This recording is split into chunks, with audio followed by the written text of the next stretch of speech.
তাহাজ্জুদ কোন সময় পড়া যায় না এই তাহাজ্জুদের নামাজটা?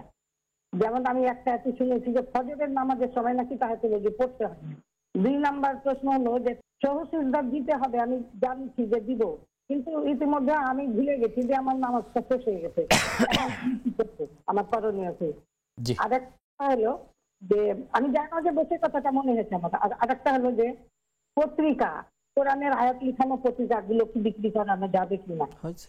এই আমার প্রশ্নের কয়টা, দয়া করে আমাকে একটু উত্তর দিবেন। আসসালামু আলাইকুম। জি, আমাদের মূল প্রশ্ন করলেন যে তাহিয়াতুল ওযু এই সালাতটা আসলে কখন পড়া যায়, কোন সময় নিষেধ আছে কিনা? যেটি তাহিয়াতুল ওযু এটা ওযুর সাথে সম্পৃক্ত। জি, ফজরের সময় আযান হয়ে গেলে পড়া যাবে না। তাহিয়াতুল ওযু দুখুলুল মসজিদ এবং তোয়াফের সালাত, এইগুলোকে বলে যাওয়াতুল আসবাব।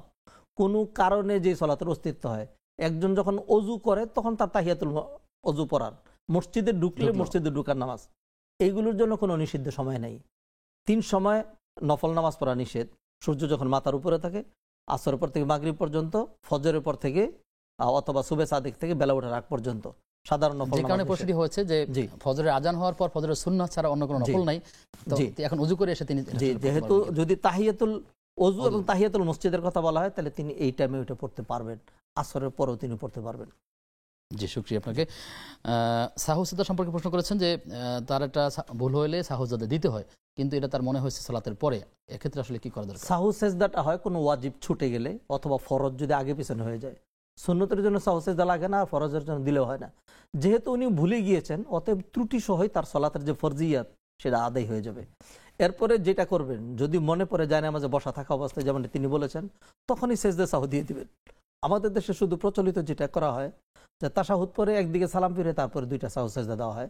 নবীজি সাল্লাল্লাহু আলাইহি সাল্লামের আরও 2টো সাহু সেজদার পদ্ধতি রয়েছে। সেটা হলো পুরো নামাজ শেষ করে 2 দিকে সালাম ফিরিয়ে ফেলেছেন, তারপরে 2টা সেজদা সাহু দিয়েছেন। তো এটা হলো সাথে সাথে দেওয়ার বিষয়। যেহেতু ওনার মনে ছিল না, তখনই তিনি সাথে সাথে 2টা সেজদা দিয়ে দিবেন, তাইলেই হয়ে যাবে ইনশাআল্লাহ। আর যদি নাও দেয় কেউ, তাহলে ত্রুটি সহ একটা ওয়াজিব ছাড়াই তার সালাতের ফরজিয়াত আদায় হয়ে যাবে। প্রশ্ন ছিল একটি যে পত্রিকায় যদি কোরআনুল কারীমের আয়াত লেখা থাকে, পরবর্তীতে পত্রিকাগুলো বিক্রি করা যাবে কিনা এভাবে? পত্রিকায় যে কোরআনে কারীমের আয়াত লেখা থাকলে সেটাকে তাজিম করা উচিত, সম্মান করা উচিত, তবে সেটা কোরআন নয়।